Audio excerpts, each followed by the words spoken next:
channel, and today I'm here to talk to you guys about marriage, where I'll be telling you some of the difficult challenges or problems some of us face in marriage. If I say some of us, married couples face in marriage, but in general there are some 2 or 3 challenges that every couples face. So marriage,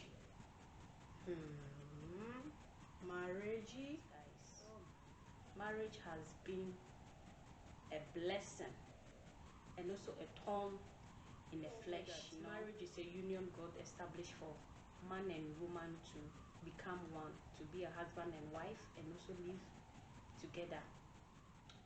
Common challenges,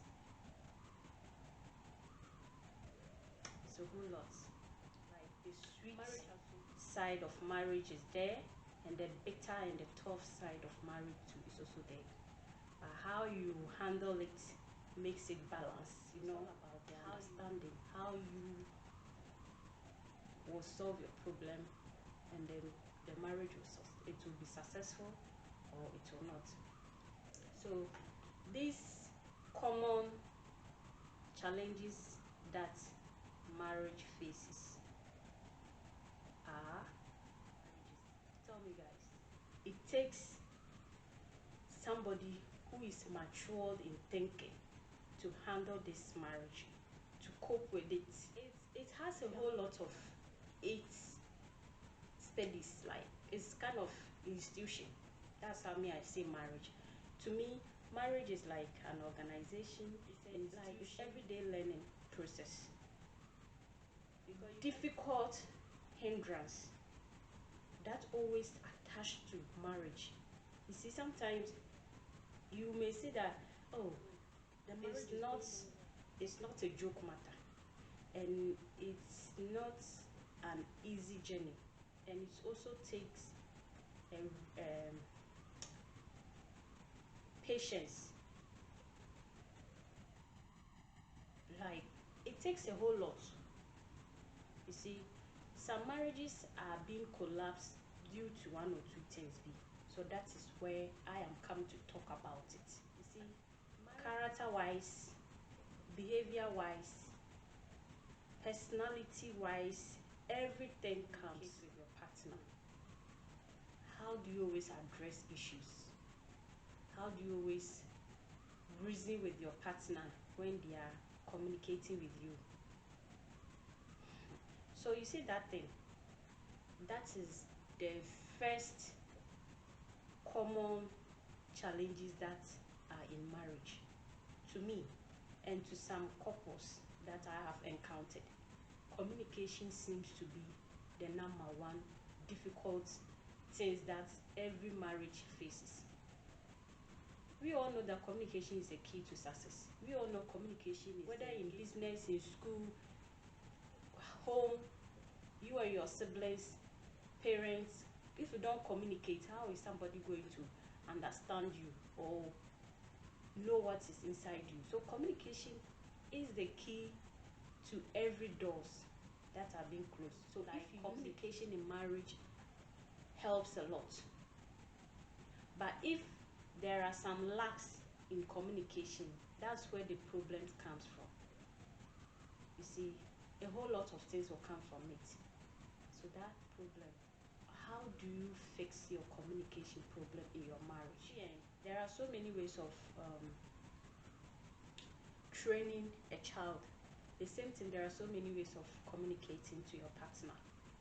It could be verbally, it could be non-verbally. If you don't want to talk to him or her by opening your mouth to talk to, you can write it down, or maybe you can text. That one, we have some habits, especially we women. We have some habits in us that we think our husbands are our fathers. Some of us. So if your man is not treating you like the way your father attends to you, you will start having some problems towards him. The same thing, he too is expecting you to pamper him, to to do this and that, this and that. And if you're not doing that, he thinks you don't love him, this and that. But it's all comes back to the beginning of your relationship. How were you people communicating? How were you people addressing issues? How were you people telling each other your likes and dislikes? You know, I think you should be 50. And if you lack this communication, how are you going to know what your man is feeling? Maybe he's facing some challenges that you don't know. The same thing, the woman too is also facing challenges that you don't know. So if you don't communicate with each other to know your daily, but if this basic communications, that kind of friendly communication is lacking in the home, there will not be peace. You see, there should be some friendship communication. That's where you find it difficult to tell your husband, or you find it difficult to tell your wife the most important issues in the marriage, how you people should solve it, how you people should address it. So the second point is finances. Finance. Minister for Finance, where are you? This money, kudi. Hey, it's something else. Sika. So finance in marriage also break some homes. You know, couples fighting each other, all in the name of money. And whether the money in the house is small or plenty or none, how do couples handle it? So lack of money, to be like fighting here and there because of this money. You know, there is no fair understanding of your finances to your partner. You know, or into every little thing, it will trigger the fight. You know, when money is there or when money is not there, everyday financial troubles or financial problems every couples face. Yeah, I would say every couples face, because whether in your house you have plenty money or you don't have plenty money, there will be some challenges in finance. You see, how you spend your money. Are you spending it wisely? Are you spending it roughly? So every home, whether rich or poor, there is a financial problem that makes couples fight. You know, couples can fight and fight, and it generates a whole lot of issues, and it's very bad, you know. So money makes the world go crazy and also makes the world go wild. You know, if you have money, you can buy everything you want, you can eat everything you want, you can travel wherever that you want to go to, you know. And when there isn't enough money, you will be stagnant, you will be worried, how are you going to do this and that? But if you have plenty money, you can do all these things. But at the end of the day, if you don't use it wisely, your partner will complain. You yourself will be asking your wife questions. How come this money finish? How come this and that, you know? So money, it can cause severe problem in the marriage. In the beginning, you have sat her down to let her know, like people explain the fair knowledge of how you are spending your money, or the amount you are collecting, and the amount she too is also collecting. There will be some understanding on the monetary aspect. Can say 70% of we women are self-centered when it comes to marriage. We are selfish. Oh goodness. All you need is you. What about your husband? Have you considered what he is going through? Have you observed what he needs? Have you asked him what exactly you need? See, This selfishness can be emotional. You being self-centered in a marriage, leaving your husband alone. Always you want to look in every aspect is you.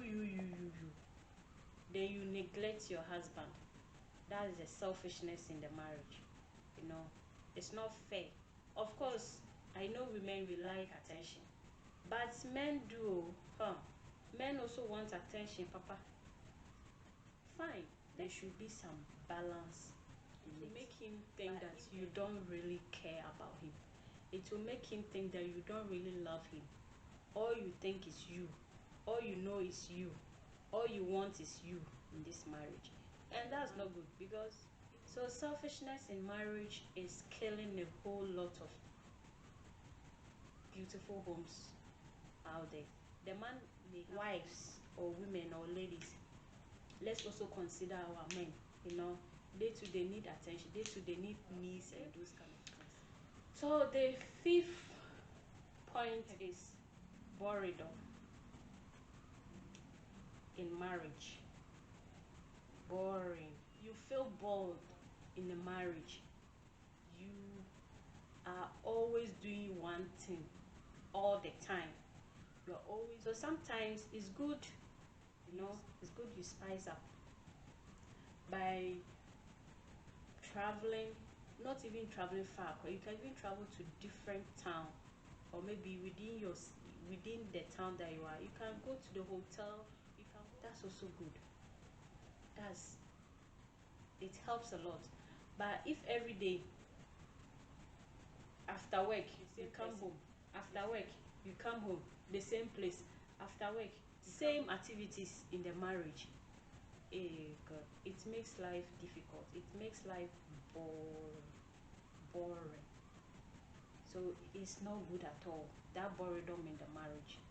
In that case, every little things, one of you will get annoyed, because for all you know, the woman want to explore, the woman want to go out, and you are not even looking at that way, and always you want her to be okay. Meanwhile, she's not okay. Maybe your husband wants you people to take a break, take a vacation, but because of the kids, you are not ready.